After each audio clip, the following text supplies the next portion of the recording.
സദാസമയവും ജനങ്ങളുടെ ഇടയിൽ നിൽക്കുന്ന ഒരാളാണ് രാഹുൽ ഗാന്ധി. അല്ലാതെ ദന്തഗോപുരങ്ങളിൽ ഒളിച്ചു പാർക്കുന്ന ഒരാളല്ല.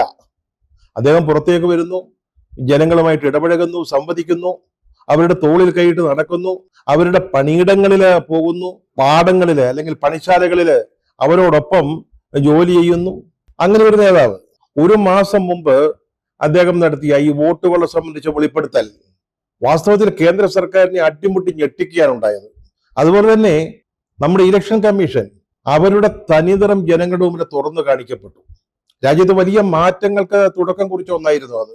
വൻതോതിൽ വോട്ട് കൊള്ളയടിച്ചുകൊണ്ടാണ് അല്ലെങ്കിൽ മോഷ്ടിച്ചുകൊണ്ടാണ് ഭരണാധികാരികൾ അധികാരത്തിലെത്തിയെന്ന് ചൂണ്ടിക്കാണിക്കുന്ന ഒന്നായിരുന്നു അത്. അതിനുശേഷം അദ്ദേഹം ബീഹാറിൽ ഒരു 16 ദിവസത്തെ വോട്ട് അധികാർ യാത്ര നടത്തി. വോട്ട് ചോർ ഗദ്ദി ചോർ എന്നായിരുന്നു ആ യാത്രയുടെ മുദ്രാവാക്യം. അതായത് വോട്ട് മോഷ്ടിച്ച് അധികാരത്തിൽ വന്നവരെ കസേര ഒഴിഞ്ഞു പോകണം. വലിയ പ്രകമ്പനമാണ് ബീഹാറിൽ ആ യാത്ര ഉണ്ടാക്കിയത്. തേജസ്വി യാദവ് കൂടെ ഉണ്ടായിരുന്നു, RJD നേതാവ്.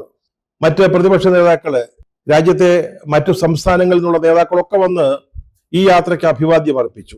ഈ യാത്രയോടെ രാഹുൽ ഗാന്ധി എന്ന് പറയുന്ന കോൺഗ്രസ് നേതാവ് നരേന്ദ്രമോദിക്ക് ദേശീയ തലത്തിലുള്ള ഏക ബദൽ എന്ന നിലയിലേക്ക് ഉയർന്നു, അല്ലെങ്കിൽ അദ്ദേഹത്തിന്റെ പ്രതിച്ഛായ ആ തലത്തിലേക്ക് വളർന്നു.